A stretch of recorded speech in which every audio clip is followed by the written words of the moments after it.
Young ladies and gentlemen, good evening to all. Once again, you are welcome here on the Tribune for Awakening Consciousness. So, Bukavu. We are talking about Bukavu in the Democratic Republic of the Congo. Bukavu and the Wazalendo. I don't know if I'm pronouncing it very well, but well, in African, in good African, we always have the accent of our mother tongue in the pronunciation of words. There you go. But we are going to congratulate the Wazalendo.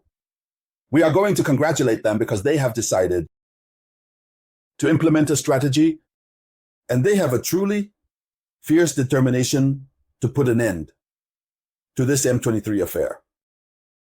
The Wazalendos entered Bukavu this morning around 6 o'clock. Ladies and gentlemen, the Wazalendos have entered Bukavu. Yesterday, I announced to you, with supporting evidence, the new military strategy that the Wazalendos have used, the Wazalendos, that the Tshisekedi government is neglecting, and the Tshisekedi government, which relies on the regular army, while this regular army is largely composed of people who have pledged allegiance to Rwanda and the M23. They are forming the army. A significant part of the Congolese army is doing the work for Rwanda. And that's what the Wazalendo have understood. When they learn, when the Rwandan soldiers communicate with the Congolese soldiers to tell them that we are arriving in such a city, to take such a city on such a day, it's an agreement between them. They say, okay, there's no problem. We will pretend to flee from such a time. They flee, leaving all the equipment behind. That's how a munitions depot was recovered by the Wazalendo. As soon as they recovered the munitions depot that I showed you yesterday, they headed towards the locality of Kamayola. They took back this town. As soon as the M23 people knew they were coming, they also took to their heels. They fled. The Congolese soldiers were no longer in the vicinity. They left their locality to the Rwandan soldiers and those of the M23. But they say, I know the burden is heavy. The Wazalendo are volunteers, but they are determined. They were not armed. That's why people were almost not afraid. But this munitions depot, which they took, with weapons all around, it means the Congolese soldiers leave everything there before going. So they took all of that. They feel very strong, and they decided to go liberate the city of Bukavu. I ask you to share this video conference. Before continuing with the information, share it as much as possible. Especially leave a lot of comments. Yes, it helps you too. It will help you since the video will have many views as the video is shared. Your comments will go along with the video, and many people will come to see your profiles, and they can subscribe to your profiles. That's what it's about. Put a lot of likes and share the video as much as possible. There you go. So let's dive deep, ladies and gentlemen. At the moment I am conducting the video conference, I don't know what time you will receive it, but it is exactly 12:45 p.m. GMT. Until now, it's total panic in the city of Bukavu. Shops closed, transport disrupted, schools closed, because since 6 o'clock in the morning, exchanges of gunfire have started between the Wazalendo and those of the M23. What did they do? The Wazalendo headed directly to the military camp, the camp known as the TV camp. Yes, where the soldiers, the lions of Kornet were stationed. It is towards them that they headed. So, according to our information, the information reaching us, it is this camp that they first took over because the lions from Kornet have fled. We don't know if it's a strategic retreat, but they have fled the camp. So, the soldiers, the Wazalendo, have reclaimed the camp.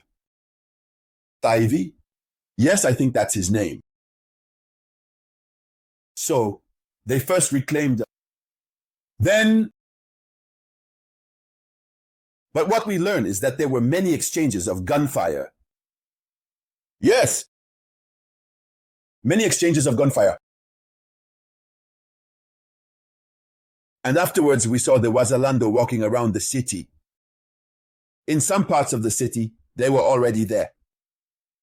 But up until now, we can't say whether the city is under the control of the Wazalendo or whether the Wazalendo have not turned back. Have they not made a strategic retreat? We really don't know, since Bukavu has really been secured by the forces of Colonel Nanga, by the elements of M23, and the Wazalendo who are coming. They are not very experienced. They are just young volunteers. Even the weapons they have, they don't really know how to handle them, since they have always asked for weapons from the authorities, the army, the general staff of the Congolese army, but they have always refused. So, the big question that arises is whether they have managed to completely take control of everything. Has Bukavu come under their authority?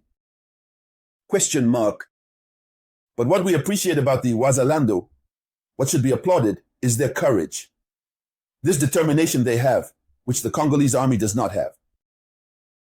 Even when it is said that some are traitors within the Congolese army, but there are still others who are not traitors.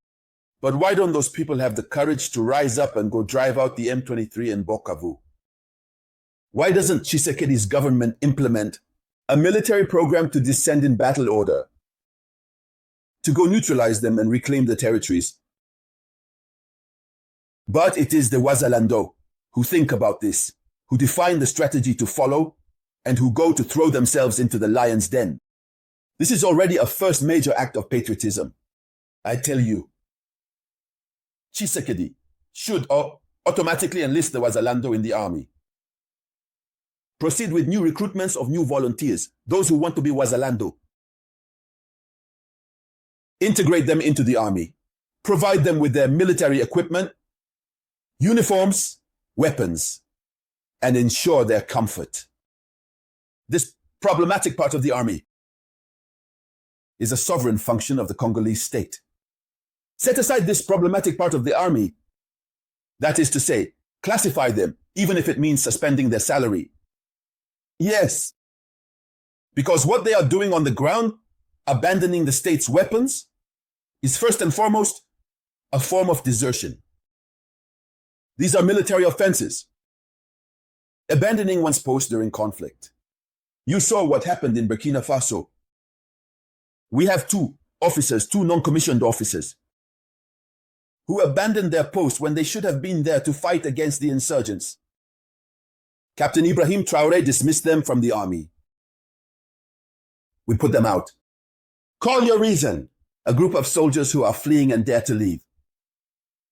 The military gear, the military equipment in a military depot outright, they abandon it. But when you join the army, it's life or death. They abandon it. And what decision does the Tshisekedi government make? But nothing for the moment. That's why others continue to do it. And when we say that the Tshisekedi government is incompetent, it hurts some Congolese who are eating properly. The money of the Congolese behind Tshisekedi. They don't want to hear the truth. When we say govern, it means making decisions. There you go. How can you accept that soldiers, military personnel who are paid by the Congolese state to protect the integrity of the Congolese territory, to protect the integrity of the Congolese territory, to protect the people and property of the Congolese, those who are paid by the state abandon their mission as if abandoning the mission wasn't enough. They freely offer the Congolese state's equipment, the military equipment of the Congolese state, bought with the sweat and blood of the front, of the Congolese people. They give it to the enemies of Congo. How can this be understood? That the head of state sees all this and does not make truly pragmatic decisions, rigorous decisions. In Burkina Faso, when it happened, many VDPs are being recruited into the army. France did everything to make Burkina Faso get rid of the VDPs. Ibrahim Traoré never accepted that. On the contrary, he strengthened their capabilities. Within the army, there is discipline, no desertion. The infractions that a soldier can commit and which can lead to disciplinary sanctions, these infractions are known. These are the texts that regulate the Congolese army. But what sanctions are currently being taken? Nothing. For the moment, if there are any, show us. So for the moment, in the meantime, we asked Tshisekedi to take this Wazalendo matter very seriously. The Wazalendo forces are helping Congo. If they have not been able to take control of the city of Bukavu, we pray to God they might retreat, perhaps. They will come back in another way to reclaim Bukavu. But what remains clear is that the very act of having the courage to return, that courage, the Congolese soldiers have never had that. So we will congratulate the Wazalendo. Ladies and gentlemen, that was the main news. Thank you for sharing this video conference as much as possible. Thank you for subscribing to the channel. Thank you for following the account. I will be back shortly with more news. This was the voice of your one and only samurai. Thank you.